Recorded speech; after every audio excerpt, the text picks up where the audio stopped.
Oke, kita undang.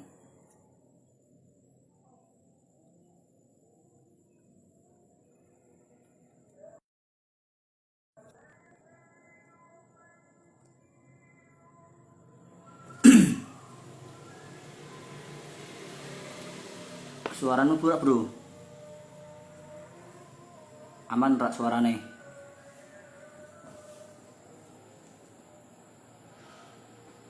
Halo halo,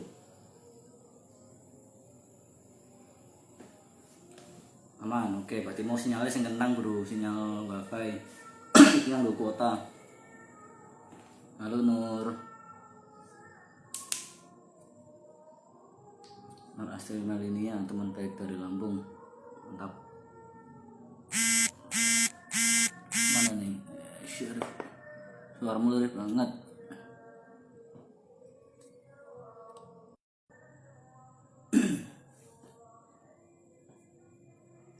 Cek suaranya aman? Suara saya aman? Coba.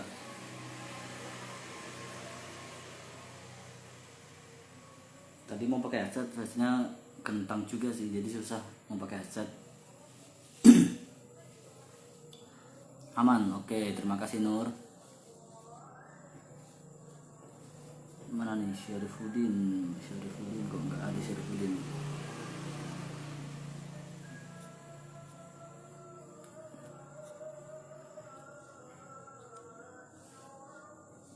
Oke, udah gabung nih Syarifuddin.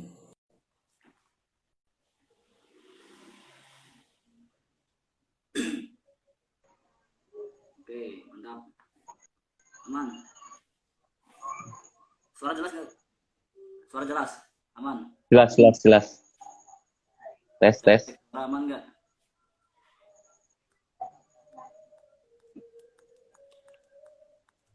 Nah, cek suara aman?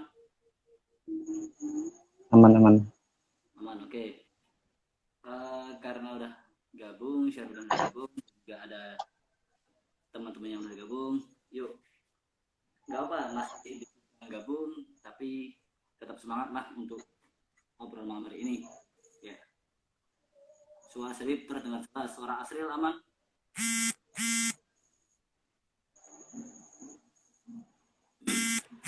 Suara Asril aman nggak?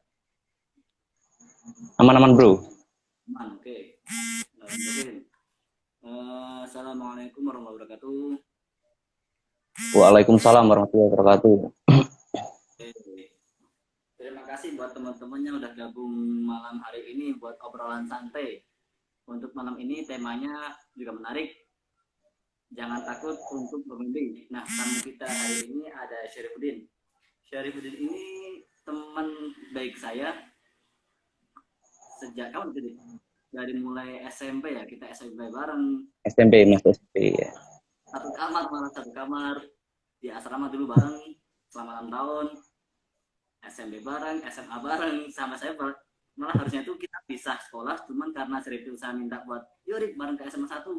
Akhirnya kita bareng-bareng ngurus berkas, terus akhirnya nah, dulu kami tinggal di asrama Wisma Air Masalam bareng Syarifuddin selama 6 tahun. Kita ditempa bareng-bareng di sana sama Ustadz Imdad. Kalau ada anaknya ya gabung.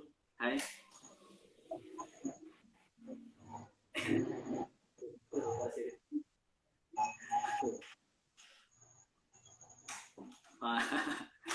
Oke, ada 7 orang yang tergabung. Nah, untuk tema malam ini kita bakal bahas tentang jangan takut untuk bermimpi. Insya Allah nanti bakal banyak ilmu lah dari teman kita ini yang dari awal gitu, dari kecil emang bermimpi udah jadi seorang apa ya? Kalau saya nyebutnya sih pemberani sih, dia itu pemberani banget gitu. Nah, silakan berani ya. Diri langsung. Biar enak.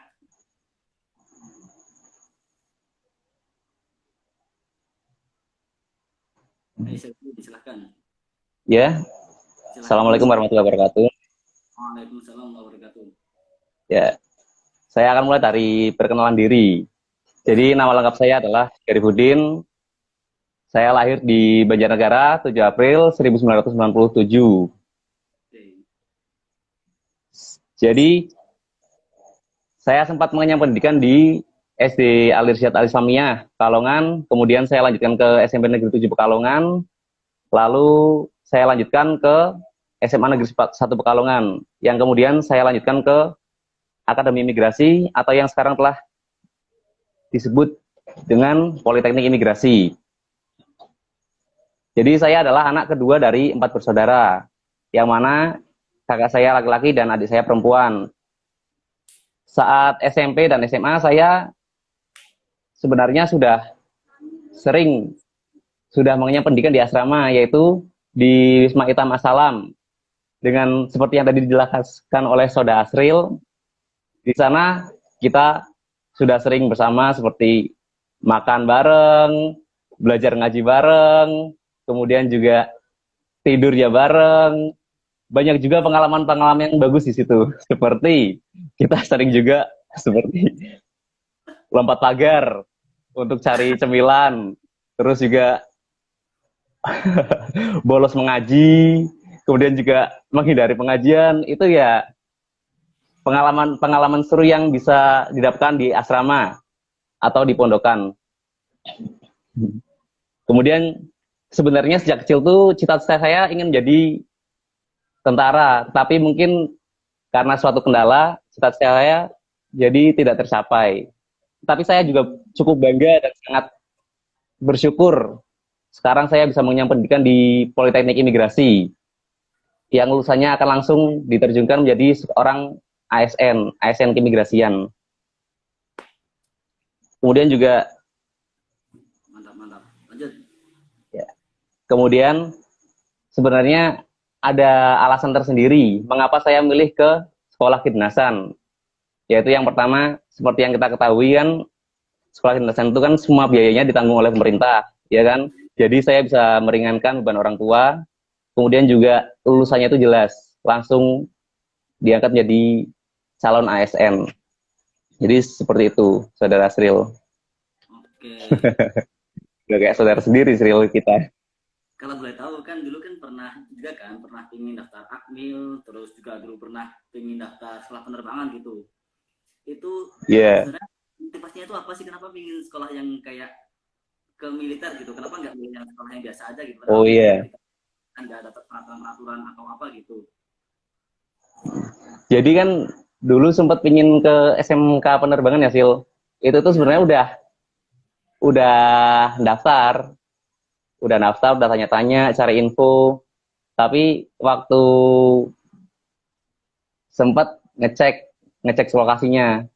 Waktu itu seingat saya sih bareng sama Agung sih. Agung itu teman kita juga, teman seperjuangan juga. Ngajak Agung, terus ngajak sama Khairun itu kakak kelas Gitu kan? salam ya. Itu juga ngajak itu, kita itu dulu sempat bolos SMP. Ya Allah, astagfirullahaladzim. Bolos SMP ngajak kita ke Purbolinggo buat cek ke sekolah penerbangan itu. Tetapi waktu ngecek kok ternyata sekolahnya itu masih belum memadai, fasilitas belum lengkap. Jadi saya putuskan ya daftar ke SMA Negeri 1 bareng Asril. Terus juga ada lagi yang perlu ditambahkan, Saudara Asril? Iya, dulu kan juga pernah mau daftar juga, terus nggak kesampaian karena kendala kan. Itu bisa sampaikan itu kendalanya apa gitu, kenapa nggak daftar Akmil?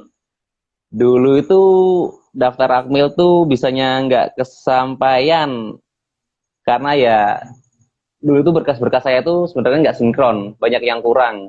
Juga apa ya, data-datanya kurang jelas. Maka dari itu perjuangan banget tuh waktu itu, sumpah anjir. Perjuangan dalam waktu yang semepet-mepetnya. Itu kan waktu itu tes jalur undangan ya, khusus ya. Calon Taruna Akmil khusus ya. Nah, itu kan butuh berkas-berkas yang lengkap dalam waktu, seingat saya sih 1 minggu. 1 minggu itu kita itu berpacu tuh, cari berkas, terus juga nyinkronin berkas, minta legalisir ke sana kemari, ke SD, ke SMP, ke kelurahan, dan dari situ baru saya tahu kalau berkasku itu ada yang nggak sinkron. Nah, untuk ngurusnya itu butuh waktu yang lebih lama, maka dari itu jadi harus ditunda dulu, nggak bisa daftar dulu akhirnya. Tapi alhamdulillah setelah berkas-berkas itu udah clear, jadinya waktu daftar ke Politeknik Imigrasi itu bisa langsung, nggak perlu basa-basi lagi. Jadi di balik musibah itu alhamdulillah ada karunianya, ada baiknya juga tuh. Jadi bisa siap lebih dini buat memperbaiki berkas-berkas itu. Jadi gitu Sril. Oke, ya buat selingan ya tadi dulu itu saya juga daftar Akmil dulu kan, juga barang saya sebenarnya barang Saifuddin kita latihan bersama, terus juga yang jadi guru apa ya, guru fisiknya saya lah buat Guru pasca. binsik ya. Kita latihan pull up bareng, lari bareng, terus sit up bareng. Cuman ya mungkin karena belum rezekinya, saya hanya terima di awal terima di IPB, terus Saifuddin ternyata belum rezekinya, belum masuk ke Akmil karena berkas-berkas yang masih kurang.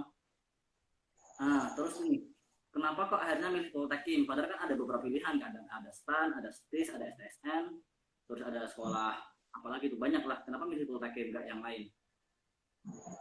Jadi yang pertama itu kan sebenarnya kan saya masih awam ya, awam sama Politeknik Imigrasi, nggak tahu apa-apa tentang imigrasi.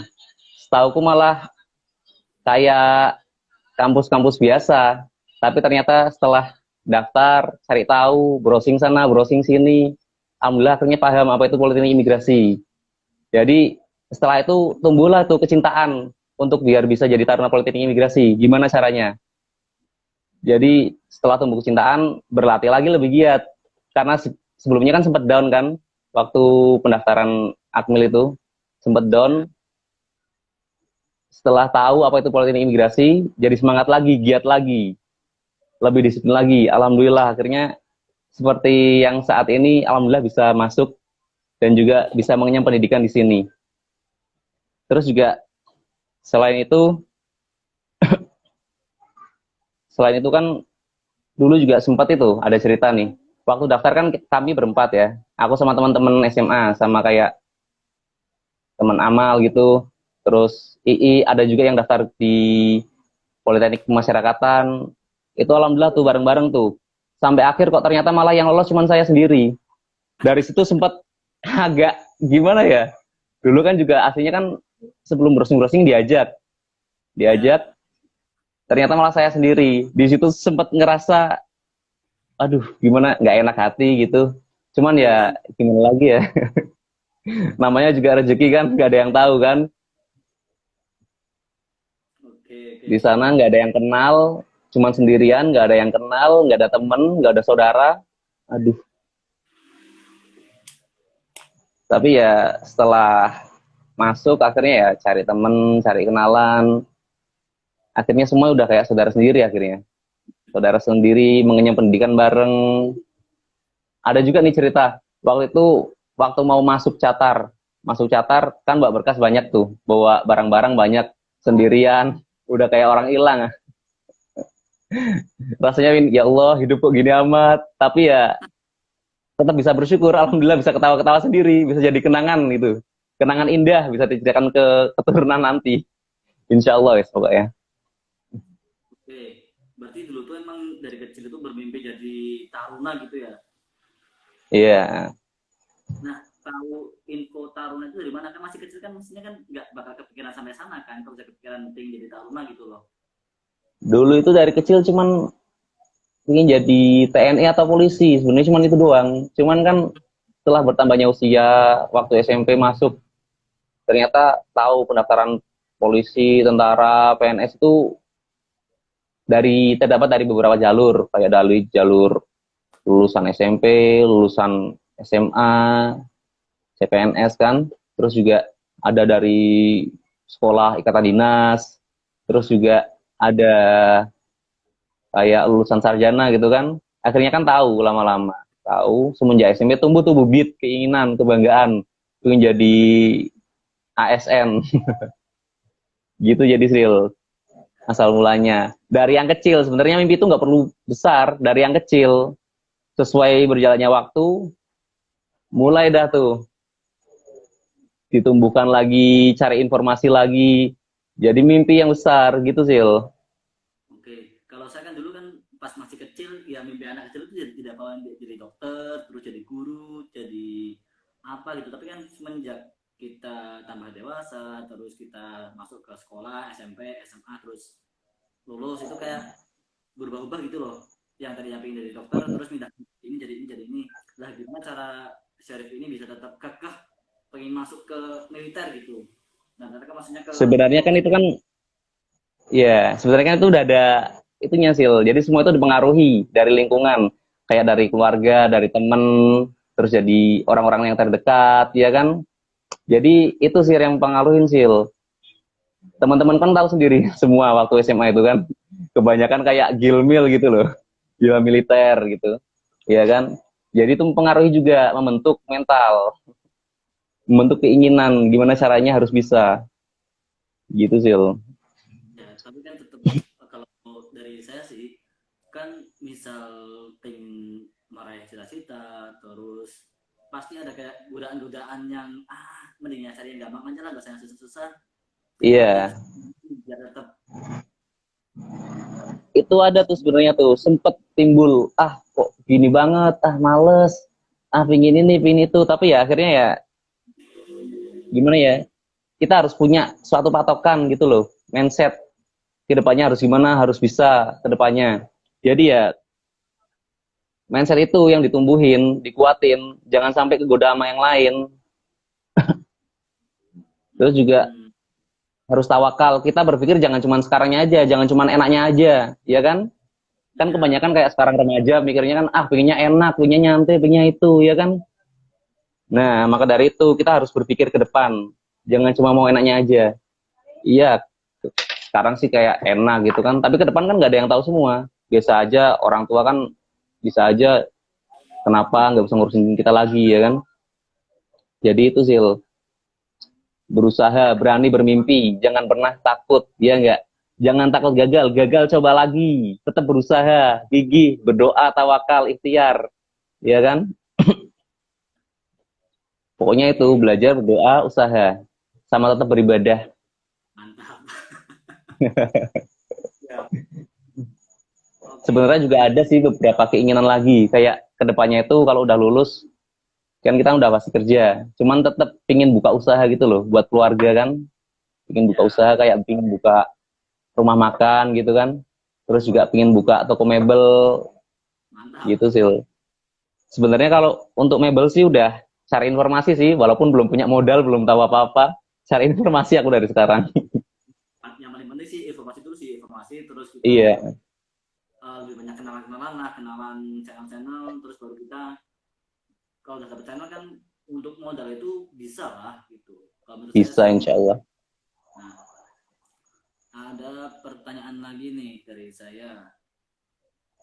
Ada apa lupa? Sil. Itu ada itu nggak role model siapa yang membuat Syarifuddin sampai di posisi sekarang gitu loh? Kalau untuk role model sih sebenarnya itu semua yang mendorong bisa sampai sini cuman dari satu orang sih. Iya nggak satu orang sih, hitungannya ya keluarga. Cuman lebih tepatnya itu ayah, abah gitu kalau aku nyebutnya. Cuman pingin banggain, pingin walaupun beliau udah meninggal, pingin bikin dia bangga. Jadi dia nggak sia-sia gitu loh. Iya kan? Udah itu doang sih sebenarnya. Oke, mantap, mantap, mantap. Terus nih silakan buat teman-teman yang masih bergabung, yang misal mau ngasih pertanyaan bisa langsung chat aja di ketik di kolom komentar, silakan. Ada siapa aja nih yang ikut live kita? Kayaknya teman-teman Syarif semua ini yang ikut. Aduh. Berarti sekarang udah sekolah lagi. Gimana? Cek. Sekarang udah masuk sekolah lagi atau masih libur semester? Jadi untuk kegiatan saat ini sih masih perkuliahan sih. Perkuliahan jarak jauh tapi dari rumah gitu. Juga dari kantor. Jadi setiap hari sih kebanyakan kita nggak bisa waktu di kantor. Kantor imigrasi Pemalang. Karena itu regional yang paling dekat. Kantor imigrasi Pemalang, di sana itu belajar sambil praktek. Dikasih motivasi sama Kalau di sana sih kepala divisi ada kan, terus juga dari kepala kantor kadang ngasih wejangan gitu loh. Wejangan, terus juga dari kasupsi, dia yang nerapin tuh. Ilmunya kita dikasih, jadi belajar di situ. Belajarnya dari sekolah melalui virtual kayak Zoom, tapi kan di sana langsung lihat prakteknya gimana, penerapannya materi yang diajarkan itu apa di situ. Jadi gitu sih loh. Oke, ini ada masukan nih, ada pertanyaan dari Ehsan Sani, teman kelas. Oke, ada sesi tanya jawab nggak Pak Moderator? Ada, silahkan yang mau tanya bisa langsung ketik aja di kolom komentar.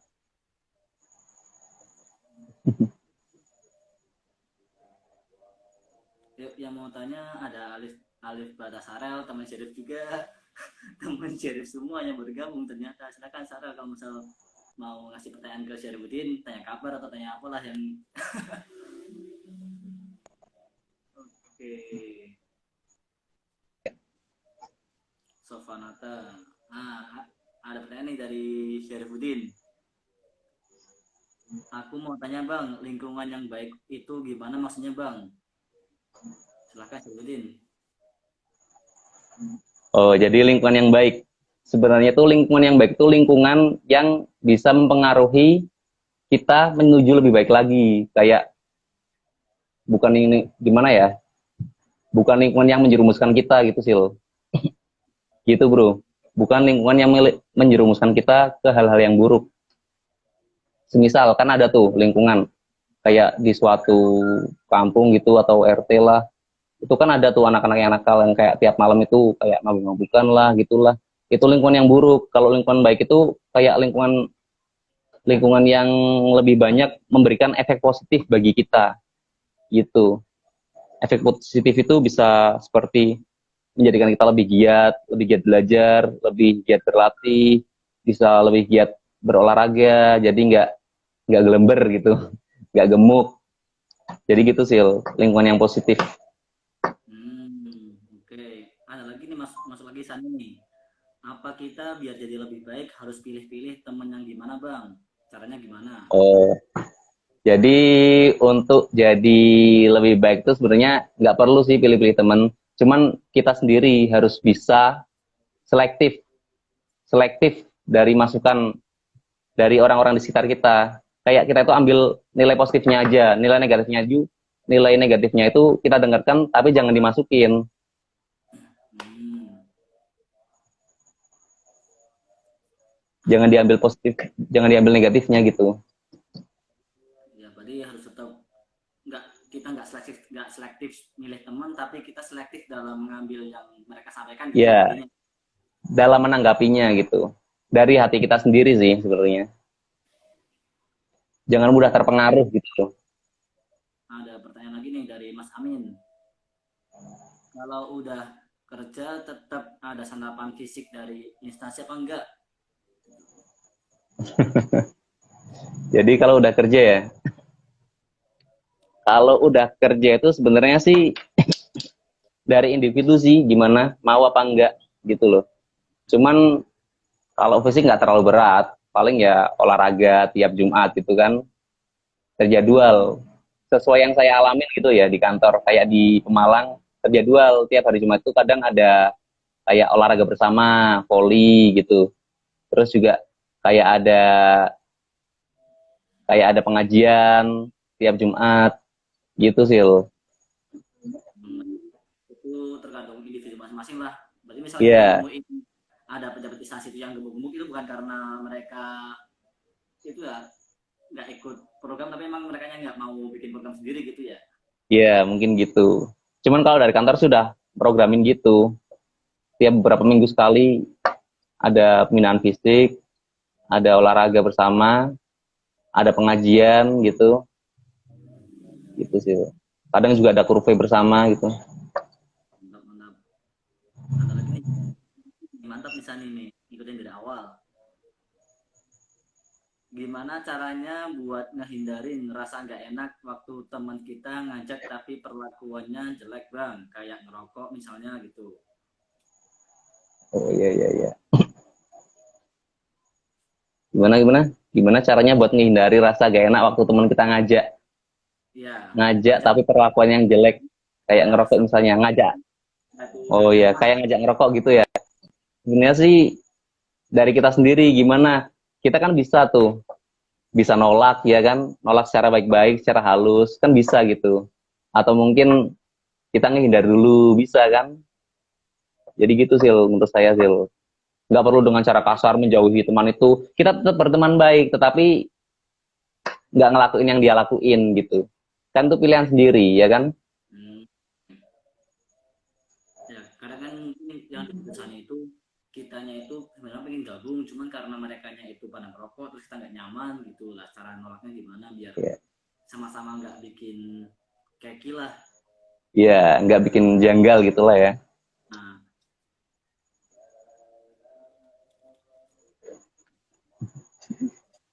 Gimana? oke, gimana Sani, ada udah ada belum yang disampaikan oleh saudara Seribuddin atau mau ada pertanyaan lagi? Yang lain silahkan, ada teman-teman yang masih gabung yang mau nanya boleh langsung ketik aja di kolom komentar atau ketik di apa itu namanya, pilihan untuk bertanya yang tanya. Sekarang jam berapa sih? Setengah 9. Oke.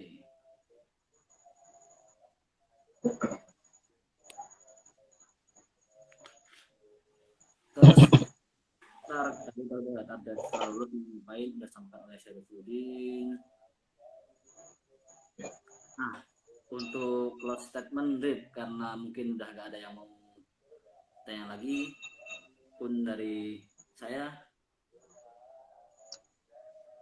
sudah jelas sih yang sama Syarifudin. Jadi intinya teman-teman itu harus tetap berani bermimpi, terus tetap apa ya namanya, menjaga niat itu jangan sampai susah dan apa ya, ya seperti itu ini. Oke, ada pertanyaan lagi nih dari Sani yang sudah kuliah tapi mau tanya-tanya lagi. Bang, tips and trick buat masuk akademi imigrasi gimana dong? Silakan. Oh, jadi tips dan trik buat masuk akademi migrasi. Tipsnya sih tinggal daftar sih sebenarnya. Karena ya kalau kita nggak daftar, kita nggak bakal bisa masuk kan. Iya kan? Nah, Enggak sih. untuk triknya sendiri, kita itu cukup banyak belajar, banyak berlatih, banyak berdoa, gitu. Cari info sebanyak-banyaknya. Gimana tipsnya, gimana seleksinya, ya kan? Cara seleksinya gimana, terus urutan-urutannya apa, berkas-berkas yang diperlukan itu apa, ya kan? Perlu juga kita lengkapin berkas-berkasnya, siapin, pokoknya prepare lah sejak dini. Jangan hamin satu penutupan pendaftaran baru kita nyiapin, jangan gitu.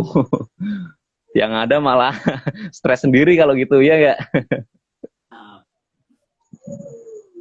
persiapkan dari sekarang untuk fisiknya, terus Hmm. berkas-berkasnya, terus pengetahuannya, jangan sampai baru mendaftar ya. Hmm. Oke, oke. Terus Rip, Mas Amin nih pertanyaan lagi nih, apakah pengalaman di pondok dulu berpengaruh dengan kehidupan sekarang? Oh, kalau itu sih udah pasti sangat berpengaruh. Karena yang pertama kan selama di pondok kan kita hidup bareng teman-teman kan, kita tahu sifat-sifat watak-watak banyak orang ya kan di satu tempat. Kita juga punya pengalaman hidup yang paling berharga ya kan di situ kan. Kita harus bisa nahan emosi, nggak boleh gampang marah ya kan. Juga harus bisa saling bantu antar teman lah.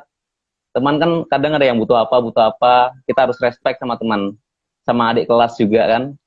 Terus juga sama kakak kelas kita yang kadang kan kakak kelas kita kan ada yang agak gimana gitu, cuman kita harus bisa maklumi. Terus juga untuk adik kelas kita juga kita harus bisa mengayomi ke bawah dan menghormati ke atas, ya enggak? Iya, benar, benar. Selain itu juga di pondok itu kita udah biasa cuci baju sendiri, nyiapin berkas-berkas sendiri, nyiapin buat ke sekolah sendiri. Wah, pokoknya itu yang paling berpengaruh dalam hidup sih sebenarnya. Menjadikan kita lebih disiplin, ya enggak? Kalau itu Rip, Sebenarnya kalau itu. kayak keuangan kan dulu kan masih di pondok kan masaknya tahu sendiri kan itu cuma berapa dulu tuh kita pas pertama masuk cuma 1.000 rupiah itu buat Oh iya sehari itu. 2.000. Nah itu ada itu ya apa namanya pengaruhnya pengalaman di pondok itu di masa sekarang gimana cara manage uangnya dan sebagainya gitu. Sebenarnya untuk ngatur keuangan itu juga, wah paling penting itu. Kita kan nggak sama keluarga kan, nggak bisa minta uang setiap hari gitu kan. Jadi dengan jatah 1.000 rupiah per hari, kita harus pinter-pinter gimana cara gunain uang tersebut ya. Terus juga, wah kalau dipikir kocak juga sih 1.000 rupiah per hari. Cuman ya itu kan udah kita jalanin, ternyata kan nggak sesulit yang kita kira kan. Ternyata enak tuh, gampang kita jalanin. Kita juga bisa lebih nahan diri dari nafsu, nafsu buat jajan. Sebenarnya tipsnya untuk ngatur keuangan ya kita kalau misal pengen jajan gitu, kita pikir lagi, ah dulu pernah jajan itu, udah tahu rasanya gimana, ya udahlah, nggak usah ya kan. Kita tabung tuh uang tuh, Benar-benar. jangan dipakai, jangan langsung habis. Jadi gitu aja sih, yang penting dari mindset kita. Kalau misalkan kita pengen sesuatu, kita udah pernah ngerasain, ini rasanya gimana, ya udah, nggak usah, ya kan. Yang penting kan kita udah pernah. Esensinya gitu aja sih, esensinya. Siap. Terus nih ada lagi nih dari Sani pertanyaan. Bang, pendidikan tinggi itu penting nggak sih? Kenapa penting? Misal penting kenapa? Pertanyaan pendidikan tinggi itu penting apa enggak? Jadi kalau menurut saya pendidikan tinggi itu sebenarnya amat sangat penting. Karena apa? Sebenarnya bukan ilmunya yang kita peroleh. Kalau ilmu sih kita bisa peroleh di mana aja, bisa belajar, bisa baca ya kan, belajar individu, baca. Sekarang dari Google juga kan banyak tuh pelajaran-pelajaran, materi-materi. Jadi yang kita peroleh dari perguruan tinggi itu, kalau ilmu sekarang jujur-jujuran aja nih, buka kartu kita.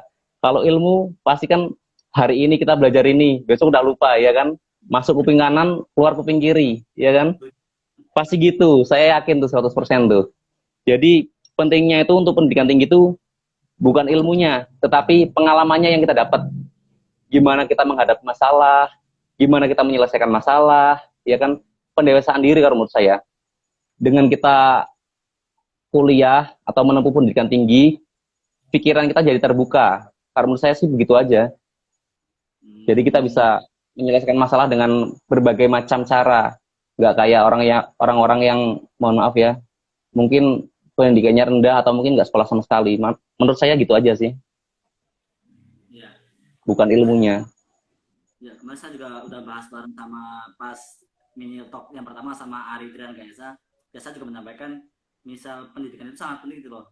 Kita lihat sekarang ketika mereka yang dulu nggak sekolah kemudian sekarang mau ngajarin anak-anaknya buat sekolah di rumah kan susah kan beda dengan Iya. orang tua yang dulu sekolah dan mereka memang sekolah gitu loh karena ketika kondisi sekarang mereka harus mengajarkan anak-anaknya sekolah itu lebih enak gitu loh seperti itu Mm-mm.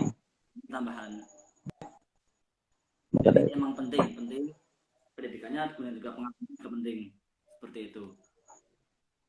Terus ini ada pertanyaan lagi yang mungkin agak kocak tapi nggak apa buat lucu-lucu. Ada pertanyaan lagi dari Neki Your Pay. Apa tanggapan kalian jika gugatan RCTI diterima soal perizinan siaran langsung? Relevankah atau tidak? Ikutin infonya nggak jadi Gimana? yang itu ya? Waduh, kalau infonya sendiri, Yang tentang RCTI saya di kurang ngikutin sih. Cuman kalau dari pandangan saya sendiri nih ya, dari pikiran saya sendiri, menurut saya sih perizinan siaran langsung RCTI. Kalau menurut saya sih relevan sih. Karena apa? Dengan siaran langsung itu kan pastinya up to date. Yang terjadi saat itu kita langsung lihat. Jadi menurut saya relevan, masuk gitu. menanggapi ya. Mungkin yang dimaksud sama si Neki ini kan si RCTI menggugat kalau misal kayak Oh, siaran TV, terus Facebook Live, terus lain sebagainya kayak YouTube Live itu kayak bertentangan dengan undang-undang. Nah, mereka menggugat biar yang peraturan seperti itu loh, yang apa, yang live IG terus nah di IG itu nggak diperbolehkan lagi gitu loh. Mm-mm. Pokoknya itu harus dari TV. Nah, itu menurut Sirfuddin, apakah harus semua itu dari TV atau live IG seperti itu penting gitu loh? Kalau menurut saya sih live IG seperti ini penting. Jadi nggak harus semua dari TV karena kan ilmu itu gimana ya? Seperti yang kita tahu kan, TV itu nggak semuanya positif, ya kan? Jadi dalam penyiaran media massa nggak perlu semuanya harus dari TV. Kita bisa dari media lain kayak live IG gini, terus media daring lain itu sangat membantu. Menurut saya segitu aja. Iya, soalnya yang Jadi saya dari nggak setuju kalau misal gugatan RCT itu diterima, nggak setuju saya. ya soalnya mereka tuh bilangnya gini, kayak yang saya baca dari berita itu, misal kita mau bikin acara seperti ini harus izin dulu loh, ntar diterima apa enggak izinnya baru kita bisa live IG gitu. Jadi nggak bisa sebebas Sebenarnya nggak sekarang. perlu. Kan itu Iya, kan udah ada peraturan yang tentang kebebasan pers kan. Setiap orang bisa menyampaikan aspirasi, pendapat, ada tuh. Jadi menurut saya peraturan gitu sih nggak perlu. Itu malah membatasi kreativitas anak muda, membatasi perkembangan. Menurut saya malah gitu. oke, sip sip sip. Ada lagi nih pertanyaan lagi, banyak pertanyaan. Dari Sani lagi. Oh ya Bang, numpang nanya, dengan adanya COVID ini berdampak banget di pariwisata. Yang buat paspor juga berkurang. Gimana tanggapannya Bang? Terus adakah langkah-langkah Gimana? yang baik dari imigrasi? Gimana Bang? Ulangi. Jadi gini, Sani itu tanya kan sekarang kan masih COVID, dampaknya sama pariwisata. Terus kan yang buat paspor jadi kurang gitulah, itu tanggapannya gimana? Sebenarnya adanya COVID ini memang sangat merugikan sih.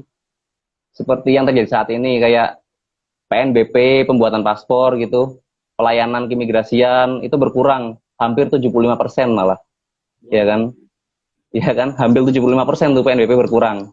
Dan itu bukan berapa ratus juta, berapa triliun, itu udah sampai puluhan triliun sebenarnya. Itu sih saya info dapat kemarin waktu di kantor imigrasi Malang hari Jumat kemarin, saya dapat info tersebut. Terus juga kayak di sektor pariwisata dengan adanya COVID kan pastinya nggak ada wisatawan asing yang datang ke Indonesia kan, pembuatan Ya, visa nggak ada, ya kan. Tapi ya gimana lagi, namanya juga musibah kan.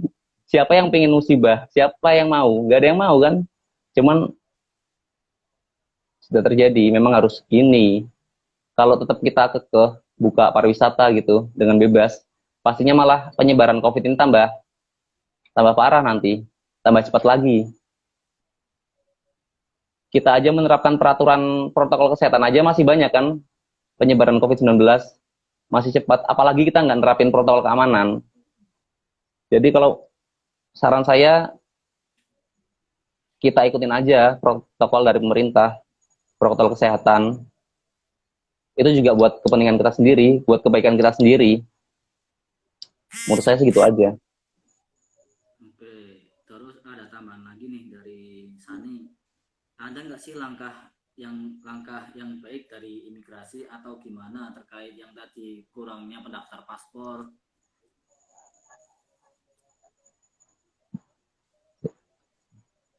Langkah yang baik dari imigrasi gimana? Ya.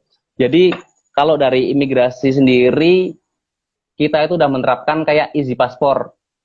Easy paspor itu jadi kita itu menerima panggilan seperti dari suatu RT perumahan gitu mau bikin paspor, mereka bisa manggil dari pihak imigrasi terdekat buat bikin paspor di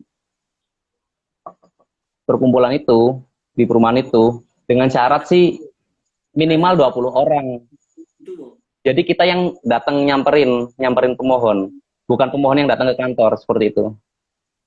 Berarti kayak semacam program donor darah, di sana udah ada yang donor berapa terus kita datangin langsung ke sana gitu Bu. Iya, seperti itu, kayak gitu. Oke, tahu itu.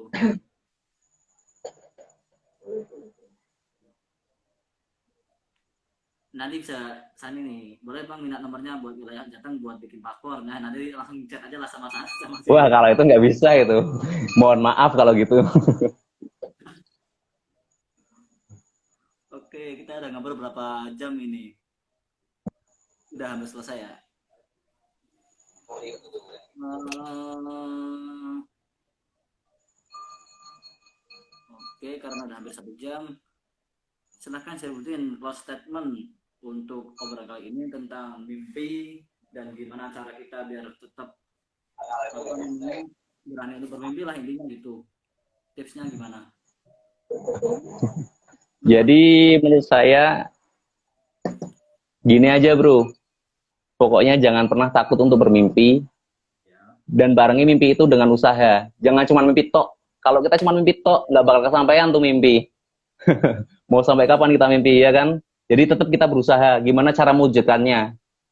Terus juga tetap belajar. Semisal kita gagal, coba lagi, coba lagi, coba lagi, pantang menyerah, tetap berusaha. Tetap belajar, tetap bekerja, giat, tetap berusaha. Cari info sebanyak-banyaknya, cari teman sebanyak-banyaknya untuk kita media belajar bersama. Gitu aja menurutku. Oke, mantap, mantap, mantap. Ya, terima kasih Syarifudin yang sudah berkenan menyempatkan waktunya untuk malam hari ini kita sharing bareng-bareng. Terima kasih juga buat teman-teman yang udah gabung dari awal sampai sekarang kita ngobrol bareng tentang mimpi, terus tadi kita juga bahas tentang begonya, terus kita bahas kenapa Syarif itu sekarang bisa masuk ke Poltekim, terus tips-tipsnya gimana. Kita udah ngobrol banyak. Harapannya sih itu ya, semoga yang kita sampaikan di sini tuh bisa bermanfaat lah buat teman-teman yang udah gabung. Gitu. Harapannya gitu aja sih. Juga Siap. semisal gagal kan namanya juga hidup. Nggak bakal hidup itu selalu enak. Nggak bakal hidup itu enak. Hidup itu pasti liku-liku. Itu tergantung mindset kita sendiri gimana nanggepinnya. Gimana cari kebahagiaan dalam hidup. Gimana kita berperilaku. Gitu aja sih. Pokoknya tetap Oke. semangat. Jangan pantang menyerah. Tetap berusaha. Tetap mencoba. Jangan pernah minder. Jangan pernah risih. Jangan pernah kecil hati. Karena ya pada dasarnya semua manusia itu diciptakan tuh sama. Ya enggak. Semua itu dari tanah dan bakal kembali ke tanah. Gitu aja sih. Siap. Terima kasih buat teman-teman yang masih gabung. Dan ini udah masuk ke akhir acara. Mohon maaf misal dari kami berdua ada salah kata, ucapan, atau tindakan yang kurang berkenan. Semoga dimaafkan. Wassalamualaikum warahmatullahi wabarakatuh. Ya, nanti kita share juga ini untuk live IG-nya. Bisa nonton setelah ini. Terima kasih ya. Yuk. Yuk.